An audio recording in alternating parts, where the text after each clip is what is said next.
विवेक देवराव के बाप का संविधान नहीं है और ये देश किसी की बपौती जागीरदारी नहीं है। ये हिंदू राष्ट्र तुम्हारे बाप का नहीं है। तुम एक गांव को हिंदू नहीं बना सकते। सवर्ण लोग कहते हैं कि बहन जी ने पत्थरों में पैसा लगा दिया यहाँ पर बहुत ज्यादा। उन बेईमान लोगों को, हरामजादों को ये पूछो, बहन जी ने केवल 650 करोड़ रुपया लगाया और सरदार वल्लभ भाई पटेल की 3,500 करोड़ की मूर्ति चाइना से मंगाई। ये ज्यादा है कि वो ज्यादा है? बहन जी ने वो काम कर दिया जिससे पूरा देश गौरवान्वित हो रहा है। बहन जी ने जो वहाँ पर काम किया, विदेशी लोग आते हैं, पूरे देश के लोग आते हैं। इन्होंने तो 650 करोड़ लगाया और वो भी अपना घर नहीं बनाया, अपना कोई मकान नहीं बनाया, कोई देश को, ये सारे देश को बहन जी के समय में ना रेल बिकी, ना तेल बिका, ना भेल बिकी, ना ऑर्डिनेंस बिकी, न रेल बिका, न एरोप्लेन बिका। इनके समय में ज़्यादा विकास हो रहा है। अपनी माँ के जेवर कब बेचता है? जब आदमी पर गरीबी आ जाती है या घाटे में चला जाता है। इन्होंने पूरे देश को बेच दिया। बहन जी ने कौन सा गलत काम किया? बहन जी के समय का शासन और सुशासन जितना अच्छा रहा, इनके कभी भी अभी तुमको अच्छा लग रहा है? पिटाई हो रही है, यादव मारे जा रहे हैं, धोबी मारे जा रहे हैं, धानुक मारे जा रहे हैं, कहार मारे जा रहे हैं, लोहार मारे जा रहे हैं, ब्राह्मण मारे जा रहे हैं। और बहन जी के समय में एक भी जुल्म नहीं होता था, अत्याचार नहीं होता था। लॉ एंड ऑर्डर जितना अच्छा, इस बात को सवर्ण भी मानते हैं कि बहन जी का जितना अच्छा लॉ एंड ऑर्डर रहा, उतना अच्छा किसी का नहीं रहा। विवेक देवराव के बाप का संविधान नहीं है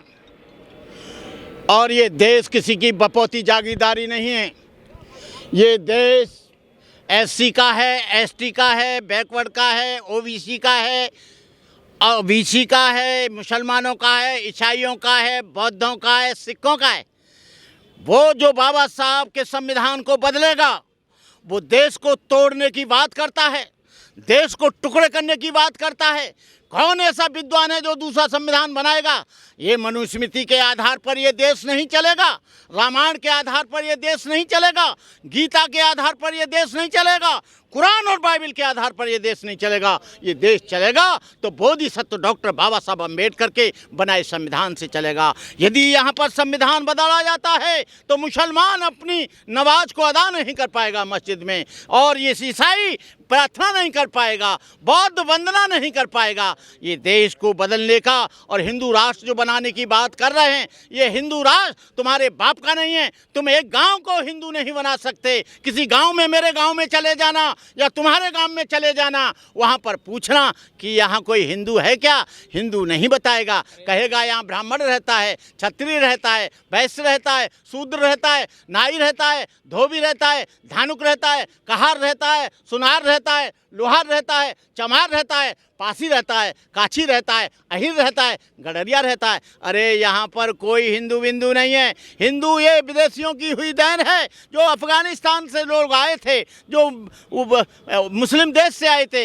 हिंदू सिंधु से बना, हिंदू का कोई मतलब नहीं है। 22 जनवरी को मंदिर का उद्घाटन हो रहा है सर, आप भी जाओगे क्या अयोध्या में? मैं क्यों जाऊंगा? बाबा साहब अम्बेडकर ने 22 प्रतिज्ञा में कहा है कि मैं राम और कृष्ण को ईश्वर ही नहीं मानता हूँ, मैं हिंदू देवी देवता की पूजा ही नहीं करता हूँ, मैं गौरी गणपति आदि को मानता ही नहीं हूँ। बाबा साहब को धोखा देना है। जो अयोध्या में जाएगा वो बाबा साहब को धोखा दे रहा है। अरे मैं गुरुद्वारे में जाऊंगा, मैं चर्च में चला जाऊंगा, मैं मस्जिद में चला जाऊंगा, लेकिन वहाँ नहीं जाऊंगा जिसके संकेत से छुआछूत फैलती है, वर्ण व्यवस्था फैलती है, ऊंच नीच फैलती है। जिस राम ने सम्मुख का वध किया, जो शूद्र था, एकलव्य का अंगूठा द्रोणाचार्य ने काटा। मैं ऐसी जगह क्यों जाऊंगा भैया? जो धर्म कदम कदम पर लोगों को अपमानित करता है, कदम कदम पर लोगों को घृणा करता है, कदम कदम पे बाबा साहब जैसे डॉक्टर अम्बेडकर को पानी नहीं पीने दिया। महाताल के सत्याग्रह के लिए उन्होंने अपना हाथ तोड़ाया था और बाबा साहब डॉक्टर अम्बेडकर के बाल नहीं काटे। तो मैं ऐसे धर्म को कभी स्वीकार नहीं करूँगा, न ऐसे धार्मिक स्थलों को स्वीकार करूँगा जो वर्ण व्यवस्था की बात करते हैं, ऊंच नीच की बात करते हैं, छुआछूत की बात करते हैं। ऐसे धर्म को, ऐसे धार्मिक स्थलों पर मैं वहाँ जाऊँगा जहाँ समता होगी, जहाँ बंधुता होगी, जहाँ भाईचारा होगा, जहाँ बहुजन समाज के लोगों को पुजारी बनाया जाएगा।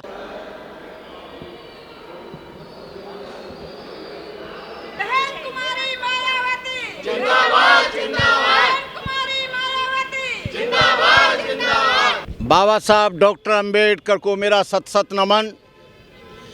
जिन्होंने देश के भूले भटके लोगों का मार्गदर्शन किया, जिन बाबा साहब अम्बेडकर ने भूखे नंगे लोगों की आवाज़ बना।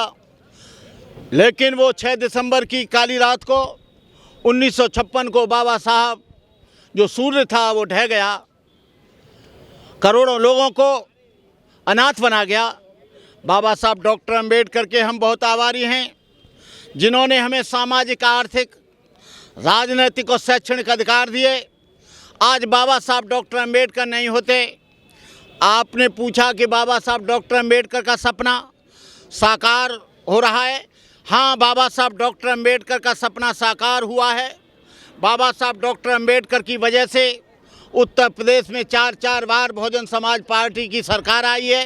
बाबा साहब डॉक्टर अम्बेडकर की वजह से जो लोग रास्तों पर नहीं चल सकते थे, जिनको शिक्षा का अधिकार नहीं था, पढ़ने का अधिकार नहीं था, हथियार रखने का अधिकार नहीं था, धन रखने का अधिकार नहीं था, आज आप देख रहे हैं हजारों बहुजन समाज के लोगों की कोठियां बनी हैं, बड़ी बड़ी गाड़ियां ये खड़ी हैं और बहुजन समाज के लोग आज आईएएस भी हैं, आईपीएस भी हैं, डॉक्टर भी हैं, इंजीनियर भी हैं और तमाम लोग बड़े अच्छे तरह से जीवन जी रहे हैं। लेकिन जितना साकार होना चाहिए था उतना साकार नहीं हुआ। जितना बाबा साहब सोचते थे उतना काम नहीं हुआ। और हुआ क्यों नहीं? क्योंकि बाबा साहब ने मनुवादियों के हाथ में जब वो संविधान दिया था, बाबा साहब डॉक्टर अम्बेडकर ने इस पर संदेह किया था कि मुझे नहीं लगता कि ये मनुवादी लोग, जो लोग ये सोच रहे हैं कि जो आदमी ज़मीन का आदमी था आज वो कुर्सी पर बैठेगा, मुझे नहीं लगता जो आदमी अशिक्षित था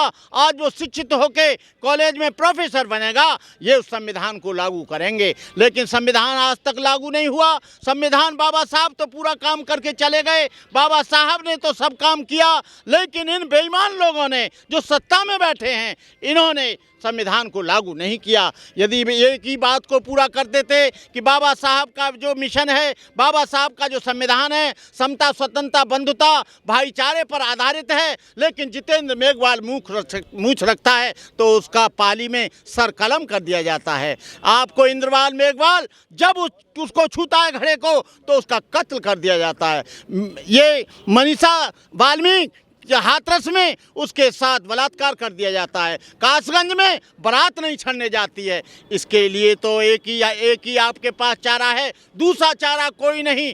तलवारों से ये लड़ाई नहीं जीती जा सकती, बंदूकों से नहीं जीती जा सकती, लेकिन वोट की पावर, वोट और बैलेट की पावर इतनी बड़ी है कि आप सत्ता को बदल सकते हैं। जब सत्ता बदलती है तो व्यवस्था बदलती है। ये आप देख रहे हैं इतना लंबा चौड़ा अम्बेडकर का ये दलित प्रेरणा स्थल कानपुर का, लखनऊ का, ये बाबा साहब डॉक्टर अम्बेडकर की देन है। बाबा साहब डॉक्टर अम्बेडकर ने ये परिवर्तन किया तो बहन जी ने उसे इम्प्लीमेंट किया, काशी राम जी ने उसे इम्प्लीमेंट किया। मान्यवर काशी राम ने बहुजन समाज के महापुरुषों की विचारधारा पर, चाहे तो कबीर हो या रैदास हो, तिरुवल्लुवरम हो या गाडगे महाराज हो, नारायण गुरु हो या रामास्वामी नायकर हो, रामास्वामी नायकर हो या ज्योतिराव फुले हो या बाबा साहब डॉक्टर अम्बेडकर हो या साहू जी महाराज हों, उनकी विचारधारा पर पार्टी का निर्माण किया और पार्टी का निर्माण आज भी चल रहा है। आपको घबराने की जरूरत नहीं है। जब ये बहुजन समाज जागेगा, अपने वोट की पावर जानेगा, अपने अधिकारों के बारे में जानेगा,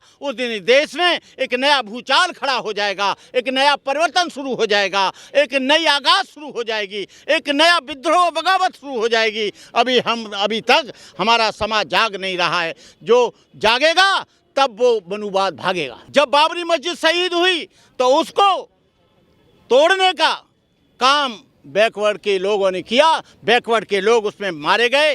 वो उमा भारती जी दौड़ दौड़ के कहती थी मैं 100 बार जेल जाऊंगी, कल्याण सिंह कहते थे मैं फांसी पे लटक जाऊंगा, विनय कटियार कहते थे कि जब तक मैं इसे बदल नहीं दूंगा। लेकिन जब भूमि पूजन हुआ एक भी बैकवर्ड के आदमी को नहीं जाने दिया, यहाँ तक कि रामनाथ कोविंद को भी नहीं बुलाया। रामनाथ कोविंद को तो जगन्नाथपुरी के मंदिर में भी नहीं जाने दिया। तुम कह रहे हो कि तुम वहाँ जाओगे, मैं काहे को जाऊँगा जब इनको नहीं जाने दिया गया तो मैं क्यों जाऊंगा? मुझे क्या जरूरत है? बैकवर्ड के लोगों में अभी जागरूकता नहीं आ रही है। वहाँ पर लड्डू ये छड़ाएंगे, मंदिर ये बनाएंगे, ईंट ये देंगे, सीमेंट ये देंगे, लोहा ये देंगे, और लड्डू जो छड़ेगा वो भी यही खिलाएंगे। और उसको खाएंगे कौन? पंडित जी, आपको बता दूं, जो वहाँ का न्यास बना है, जो वहाँ का ट्रस्ट बना है, उसमें एक भी बैकवर्ड और शेड्यूल कास्ट का आदमी नहीं है। उसमें सारे के सारे ब्राह्मण हैं। तो फिर मुझे जाने की क्या जरूरत है?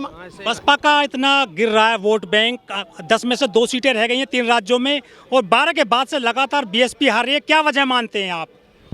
आप लोगों को हिम्मत रखनी चाहिए, घबराने की कोई ज़रूरत नहीं है। आरएसएस ने 100 बरस तक यहाँ पर इंतज़ार किया, तब उसकी गवर्नमेंट आई है। आपका तो अभी 4 वर्ष 5 वर्ष हुए हैं, आप सत्ता में रहे हो, काहे घबराते हो? आपको इंतज़ार करना चाहिए। हम कह रहे हैं, हम लोगों का वोट बैंक घट नहीं रहा है, बढ़ेगा।